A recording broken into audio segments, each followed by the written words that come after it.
Welcome back to Sonic Speed Reading. And I know we've been doing a lot of speed readings and a lot of Sonic content as of recently, but can you blame me? Everyone's pretty excited for the new movie. So much so that they went out of their way and created a Pre-Quill comic. God, that name's got some powerful Squeakquel vibes, doesn't it? Now, normally I would not cover a promotional comic like this. I didn't cover the Team Sonic Racing thing, and generally comics like this don't offer much for the reader. It's more of a promotional tie-in that doesn't really have much substance to it, but I was surprised to find out that there is quite a bit to take away from these stories. Now, it's not perfect. The writing can feel a little stiff on occasion. These stories are largely quick little nothings that tell you how the characters get to wherever they're going to be at the start of Sonic 2. And truth be told, as of the recording of this video, I have not seen Sonic 2. And while it is out in the UK, as of right now, it's not out in the US. I know there are leaks out there, and I am going to be releasing this video to the public the same day that the fan screening shows up. So yeah, I am going to be avoiding the comment section for a little while here, just in case there's any jerks out there that want to spoil the fun for anybody. But that is enough preamble, I think. We should probably get into the comic itself. We're going to quickly summarize each of these stories and break down some of the interesting Easter eggs or talking points as we come across them. All of the stories are written by Keel Fegley, and we have art from a lot of Sonic comic mainstays, including Adam Bryce Thomas, Tracy Yardley, and Evan Stanley. And I don't give enough credit to the letterers and colorists. As someone who has put together his own comic books unprofessionally, it's still a nightmare to do sometimes. So yeah, shout out to Reggie Graham, Luis Antonio Delgado, Heather Breckel, and Sean Lee, as well as editors Riley Farmer and David Marriott. I don't know if I'm saying any of those names wrong or not, but I'm trying to do better about shouting out the people that actually put these things together. And I love that they have a film universe creative consultant. That'd be Toby Asher here. That is going to be important for later because this comic actually does set up quite a bit for the film universe. But let's just get into it and we'll talk about it as we get to it.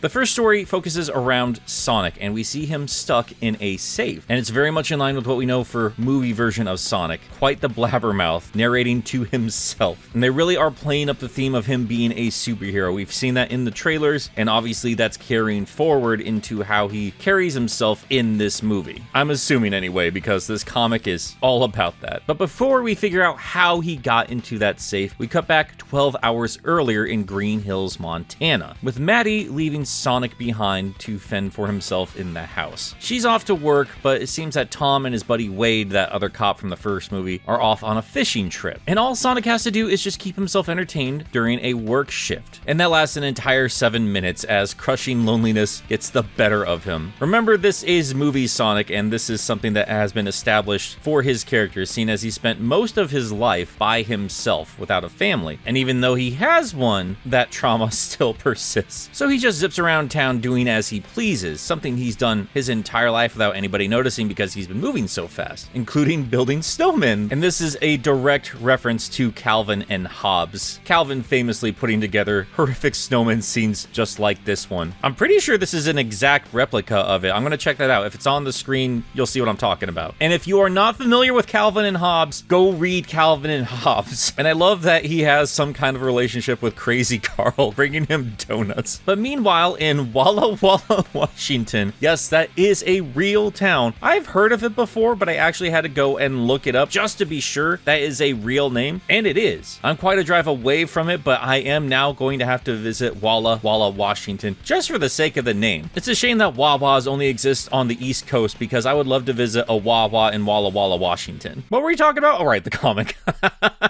Alright, so we have a bank being held hostage, with the leader being this dude in a purple hoodie, leading a woman in a leather jacket and a red-haired pixie cut to the vault. In there he finds what he's looking for, one of Robotnik's gloves. If you remember from the first movie, Robotnik had gloves that actually had controls embedded into them, so obviously this guy is meaning to cause even more trouble than just robbing a bank. But we turn our attention over to the edge of town where we find Wade and Tom doing some ice fishing. They're conveniently in the area area, so when a call goes out for any local enforcement to come help out with the bank situation, they begin to make their way over. At the same time, a news report goes out and Sonic sees it and decides he's going to make his way over to Walla Walla as well. Now we turn our attention back to the bank heist, and one of the masked robbers points out that the place is surrounded by police, but the purple hoodie guy says not to worry about it as he is getting the Robotnik glove activated. Meanwhile, we see the red-haired girl, who we now know is named Lindsay, huddled up behind the cashier counter, and that is where Sonic swoops in to let her know that everything is going to be fine. He just wants to know where their leader is and to point him in the right direction. Lindsay tells him to check out the safe. She thinks he's still in there. So Sonic zips his way in, but is immediately tased. Turns out Lindsay has been working with the robbers the whole time. She's actually in a relationship with Purple Hoodie Guy, who we learned is named Jason.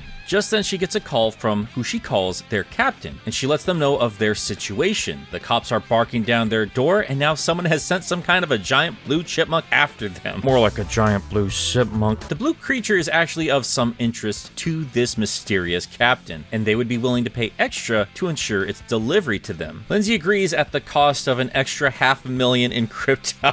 What? Way to stay topical, comic.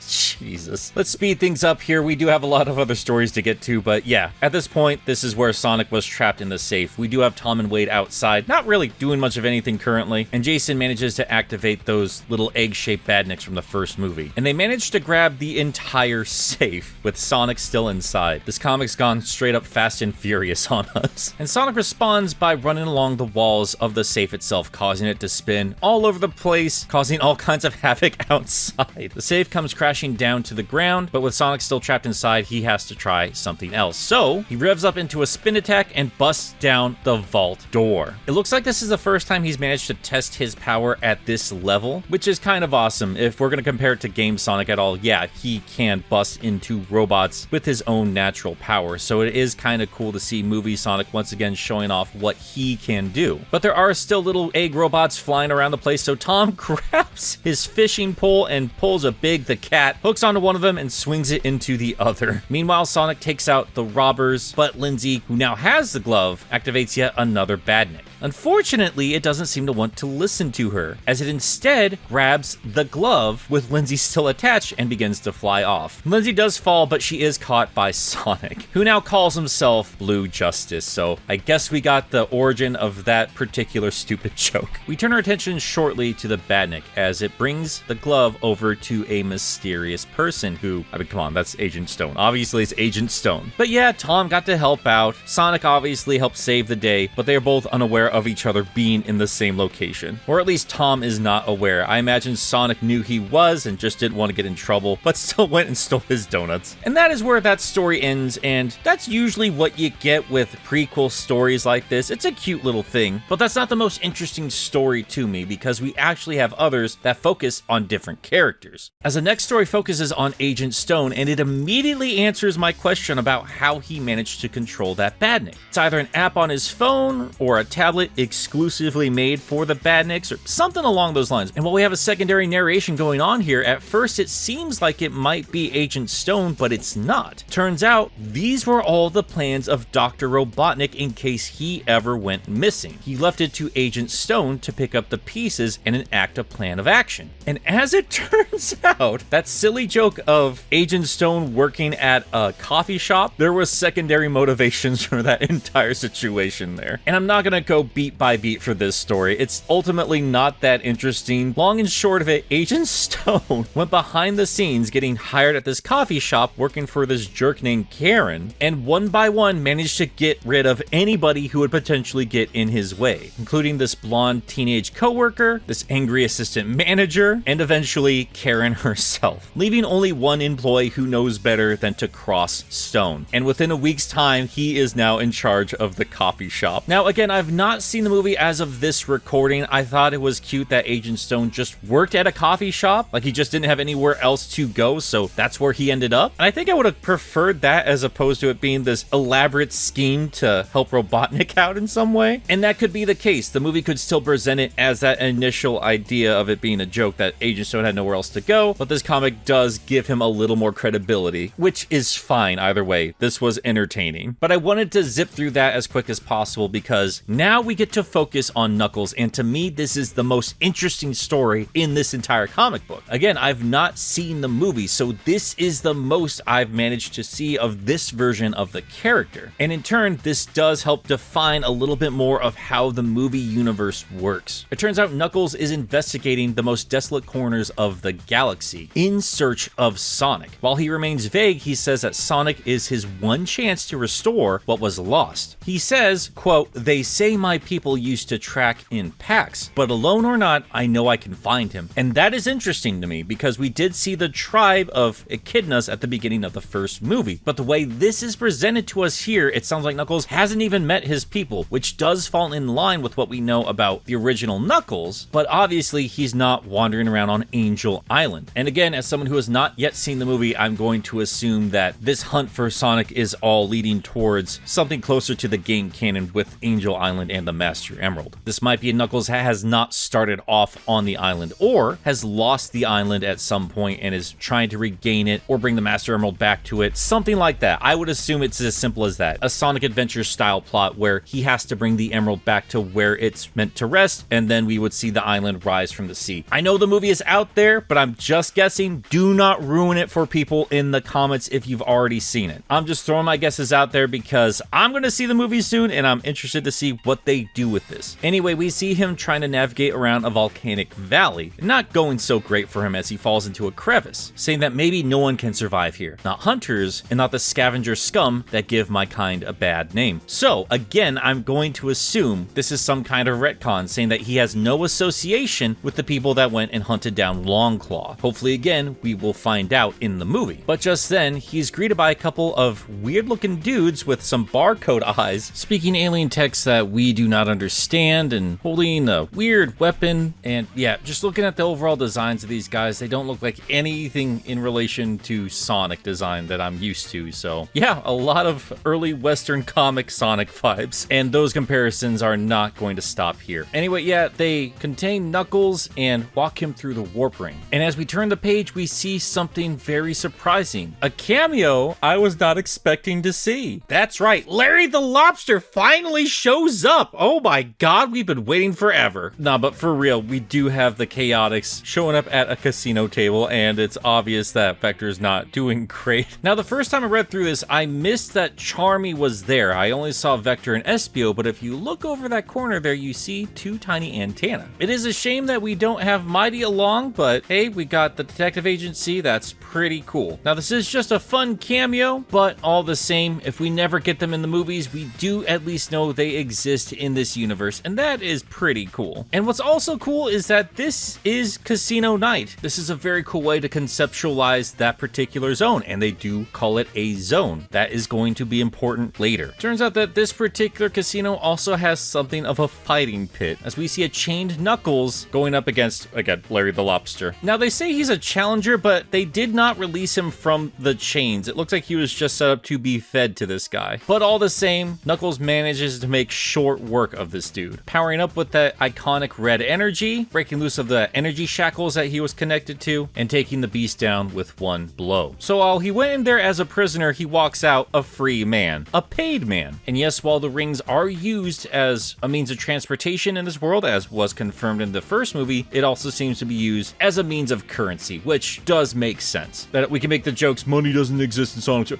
Yeah, fine, I'm done with those jokes. But interestingly enough, Knuckles presents these rings to those same hunters that brought him here to begin with. Now, this does confirm that Knuckles generally works alone, but he has come to accept that maybe he can't get this particular job done without some help. We have a Knuckles who is actively seeking out Sonic, as opposed to Sonic just showing up on his island, not wanting to deal with anything with the outside world. And clearly, he's not the idiot that he has become in the games, but this particular characterization, it makes sense why he would team up with Robotnik. I don't think he's being tricked in terms of thinking Robotnik's a good or bad guy. I don't think he actually cares. He has one singular goal, and he's going to do whatever it takes to make that happen. This is, again, a very different characterization from what we're used to, at least from what we know. Again, I've not seen the movie when I've been recording this. If we were presented with a Knuckles who was somehow disconnected from the Master Emerald and Angel Island, I think he would do whatever it took to get back to his island and to his emerald. So yes, while this is a different Knuckles, I could see see regular Universe Knuckles going out of his way to do stuff like this. And as controversial as it's going to seem, I've not seen Knuckles depicted in such a manner since, well, since the days of Ken Penders. This is not one for one, not by any stretch of the imagination. This is still a unique take on the character, but we have not seen Knuckles trek across unknown worlds, getting into random crazy situations like a pit fight with a giant lobster since the days of early Archie. So regardless of whatever else happens in the movie, I gotta tell you, I'm really enjoying this rendition of Knuckles. But yeah, I'll have more to say about him after I've seen Sonic 2. Right now, this little clip has me excited for the movie and whatever they have planned for his unique series on Paramount+.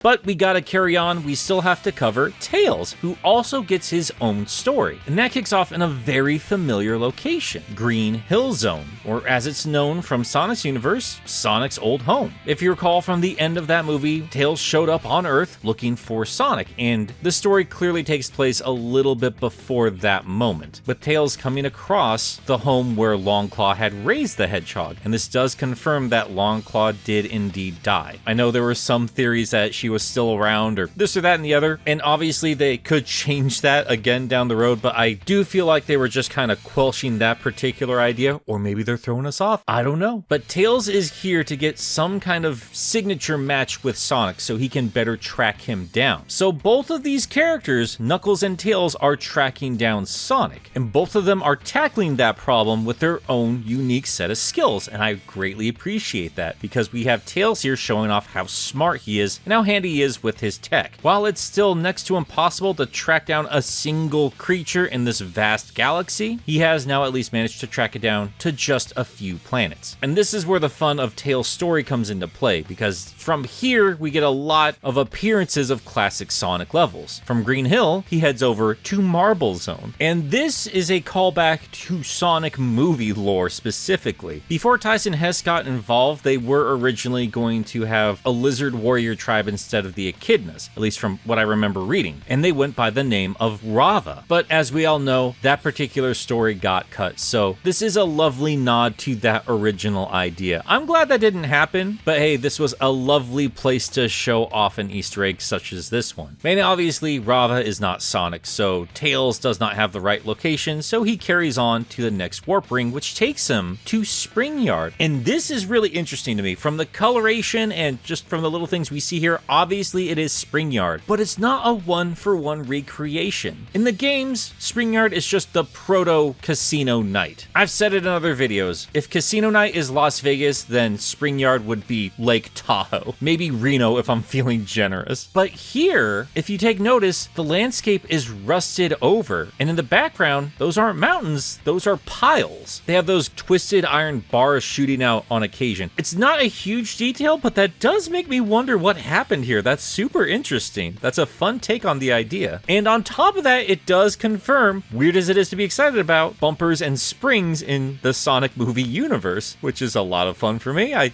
love seeing game stuff reinterpreted in other media, I'm sorry. I also love that it confirms that Tails can roll up into a ball himself. But yeah, he goes through another warp ring and ends up in Aquatic Ruin from Sonic 2. Now, the zone in the game had vegetation with berries all over it, and this one seems to have ribbons on the bushes, I guess. That aside, that's not what's interesting about this particular area. What's interesting is what Tails says. First off, that he's openly speaking to himself underwater. That's very impressive. But also that he mentions that Sonic's not here, just leftover chaos energy from when these places were turned into ruins. He did mention that Spring Yard felt chaotic as well, so it leaves me to wonder if something with chaos energy is leaving some kind of wake of destruction here. That could potentially be Robotnik, I suppose, but I don't know. The more they tease us with these other worlds, the more excited I am to see potential threats from these worlds. And I love that they are confirming that this is chaos energy. Well, maybe I'll get more when I watch the movie, but let's keep going. The Soggy Fox next ends up at Hilltop Zone. The fox is frustrated and tells himself to use his brains, saying that there are strong chaos energy signatures within warpable distance, an unusually erratic spike at an uninhabited mushroom planet, and then another one coming from a backwater planet named Earth. And obviously we know know where Sonic is, and obviously the mushroom place is where Robotnik is located, which does connect to the next story. What is interesting to me is that the mushroom planet is indeed a planet. They weren't just throwing that term around willy-nilly. It's not a part of Angel Island, at least as far as we can tell from this comic. And actually, going by this universe, this interpretation of Sonic, we see that all of these zones are their own separate worlds. That is not the case in the video games. Usually within the game's own story, each place is connected, however ridiculous it seems, going from Green Hill to Marble to Springyard, it all takes place within the same world. I suppose that could technically be the same case here, but it looks like these are all separate worlds known as zones. And what's also interesting is that I was under the assumption that the warp rings could take you pretty much anywhere you wanted to go, but according to Tails here, there's a limit on the distance those rings can take you. Unfortunately, there's no time to ponder on that because Tails notices that there's an intruder imminent according to his little doohickey that lets him do anything. So Tails does not have any time to waste. He picks a spot and hops through the warp ring, just as those hunters from Knuckles' story pop through to Hilltop with Knuckles in tow, saying that whatever they've been tracking is not the enemy. But he has one more place where he can find a lead, and I think we're going to see that for ourselves very shortly. As the next and final story focuses entirely on Robotnik and his time on the mushroom planet, and it looks even more disgusting in comic form, with mushrooms growing upon mushrooms. It's gross. And I'm going to be upfront with you guys here. We're going to zip right through this because there's not a whole lot of interesting stuff going on here outside of Robotnik tripping on mushrooms. They do write Robotnik in the same way that Jim Carrey was playing the character in the movie, so if you're a fan of that interpretation of the character, you'll probably have a lot of fun with the elaborate vocabulary on display here. But all that really happens is that Robotnik comes across a cave and starts being attacked by living mushrooms. So again, I really hope this is not Angel Island. He then lets loose a flamethrower and sets it all on fire. And that's really all that happens in Robotnik's story. There's really nothing to analyze there, so let's just carry on with my overall summary here. I'm not gonna lie, I was not expecting a whole lot from this prequel, especially with a name like Pre-Quill. But I gotta tell you, I was very impressed and it did its job. It made me excited for the next movie and for the overall interpretation of the movie Sonic universe. It feels like they're having fun with this. They're fleshing this out. It feels alive and lived in, and I want to explore it. This has so much potential. This takes ideas and themes and even mechanics from the games and reinterprets them in a fun and interesting way. And like I mentioned, this does give me some Archie vibes as well. Not just with like Ken Penders style Knuckles, I'm also talking about Ian Flynn and his emphasis on the warp rings. Those were really cool when he got a hold of them and explained them. And this once again makes me frustrated that we spend so much time on Earth. I've made it abundantly clear before, I'm not a huge fan of Sonic in real world locations. I do enjoy games where he has them, that's fine, but generally I like it when the landscapes are as unique as Sonic himself, and I did not get a lot of that in the early days as a kid, growing up with Sat AM or Adventures of Sonic the Hedgehog. It just reminded me of other cartoons when there was so much to pull from with the games, and it looks like they are celebrating that. Not everything was perfect. Obviously, I could have done without the Robotnik story. The Agent Stone story, again, not super important to me, and I'm not about to snub that particular character. It's nice to see him get something here. Just not the most interesting thing for me. And surprisingly, or maybe not surprisingly, Sonic's story also really didn't do anything for me. If it was just that story, I would not have even done this video. Just wouldn't have happened. I wouldn't have cared. So yeah, that's 3 stories where I just could live without. The art is beautiful. It's not badly written, not by any stretch of the imagination. But what interests me were the stories of Knuckles and Tails, as they, with their few pages, gave us a lot to chew on. I do feel bad. I'm not super excited about the unique things that they brought in from the movie universe. I'm excited for the references from all the Sonic crap that I'm already familiar with, like the hunters that Knuckles are with. I don't know if their hoods are alluding to something, but with the spikes and the beaks, maybe there's an interesting reveal under that. I don't know, but as it stands, those just look like something you'd find on the set of Dark Crystal or some knockoff Star Wars nonsense. Yes, they are very detailed as well as that lobster thing, but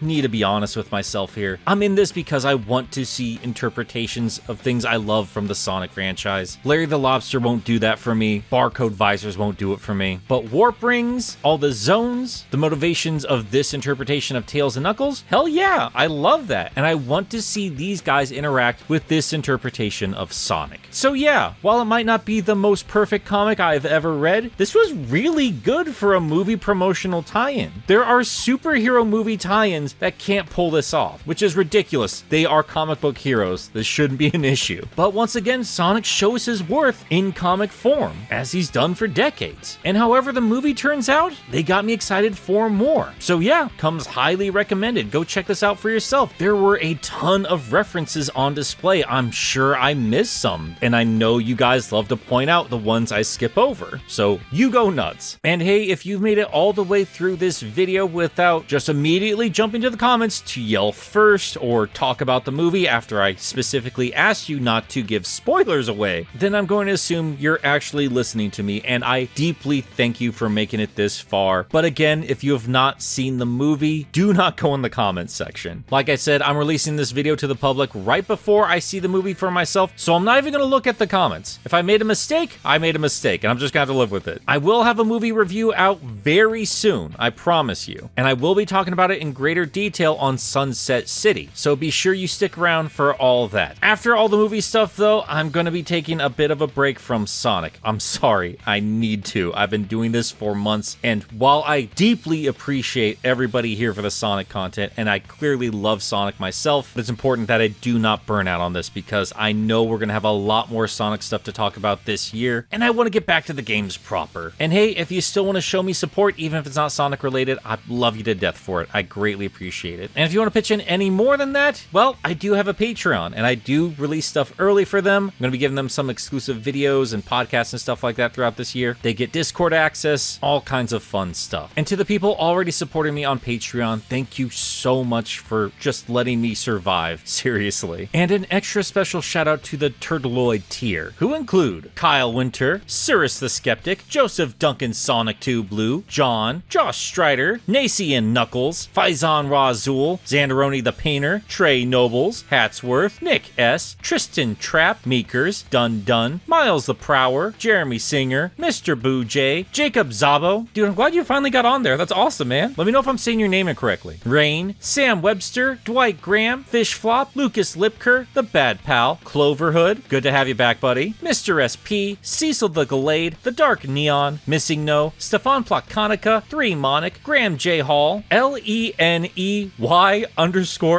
Lenny, you piece of garbage.